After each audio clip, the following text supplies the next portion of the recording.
వేదవతి కిచెన్లో ఉంటే ఇంతలో అక్కడికి నర్మదా ప్రేమ వచ్చి వేదవతితో మాట్లాడుతూ ఉంటారు. ఇంతలో అటు చూసిన శ్రీవల్లి అయితే వాళ్ళు ఏం మాట్లాడుకుంటున్నారా అని చెప్పి లోపలికి వస్తుంది. ఇక శ్రీవల్లి వచ్చేసరికి వాళ్ళు మాట్లాడుకోవడం ఆపేసి కూరగాయలు అవి కట్ చేసుకుంటూ ఉంటారు.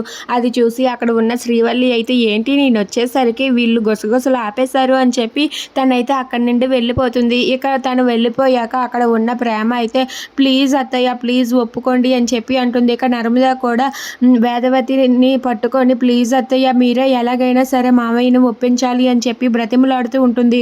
అది చూసి శ్రీవల్లి ఒక్కసారిగా షాక్ అవుతుంది. ఏంటి వీళ్ళు నేను ఉన్నప్పుడు మాట్లాడటం లేదు, నేను వెళ్ళిపోయాక మాట్లాడుతున్నారే అని చెప్పి శ్రీవల్లి అయితే అలా చూస్తూ ఉండిపోతుంది.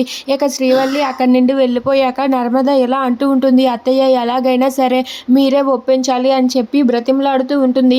ఇక ప్రేమ ఇలా అంటూ ఉంటుంది, అవును అత్తయ్య, ఎందుకంటే ట్రైనింగ్కి వెళ్ళకపోతే అక్క జాబే పోతుంది, మీరే మామయ్యని ఒప్పించాలి, ట్రైనింగ్కి వెళ్ళేలా చేయాలి అని చెప్పి ప్రేమ అంటుంది. దాంతో అక్కడ ఉన్న వేదవతి అయితే అమ్మో మీ మామయ్య గారు అంటే నాకు భయం అని చెప్పి అంటుంది.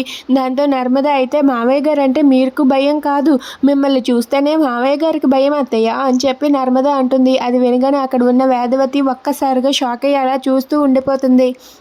ఇక ఇంట్లో అందరూ కూడా అలా కూర్చొని ఎవరి పనులు వాళ్ళు చేసుకుంటూ ఉంటారు. ఇక అక్కడ ఉన్న వేదవతి అయితే రామరాజుని ఒప్పించడానికి అక్కడికి వస్తుంది. అది చూసి ప్రేమ అలాగే నర్మద వాళ్ళిద్దరూ కూడా అలా చూస్తూ ఉంటారు. ఇక నర్మద వచ్చి వాళ్ళిద్దరు కోడళ్ళ పక్కన కూర్చొని ఇలా అంటూ ఉంటుంది, ఏమండి మన నర్మద జాబ్ ట్రైనింగ్ ఉందని చెప్పింది కదండి, దానికి మీరు వెళ్ళడానికి ఒప్పుకుంటారు కదండి, ఒప్పుకోకపోతే ఎలాగా, తన జాబే పోతుంది కదా, ఒప్పుకుంటారులే అమ్మ నర్మద అని చెప్పి వేదవతి అంటుంది. అది వినగానే రామరాజు ఏం మాట్లాడకుండా మౌనంగా ఉంటాడు. దాంతో అది చూసి శ్రీవల్లి ఇలా అంటూ ఉంటుంది, ఒప్పుకోరు, ఖచ్చితంగా ఒప్పుకోరు అని చెప్పి తేల్చి చెప్పేస్తుంది. అది వినగానే అక్కడ ఉన్న నర్మదా ప్రేమ వేదవతి వాళ్ళైతే ఒక్కసారిగా షాక్ అయ్యి అలా ఉండిపోతారు. ఇక అక్కడ ఉన్న రామరాజు అయితే అలా చూస్తూ ఉంటాడు. శ్రీవల్లి ఆ మాట అనేసరికి అక్కడ ఉన్న నర్మద అయితే చాలా బాధపడుతూ ఉంటుంది. ఇక అక్కడ ఉన్న చందు అయితే ఎందుకు ఇలా అన్నది అని చెప్పి తను అనుకుంటూ ఉంటాడు. ఇక రామరాజు అయితే ఒప్పుకుంటాడా లేదా అని చెప్పి అందరూ ఎదురు చూస్తారు. Please subscribe our channel.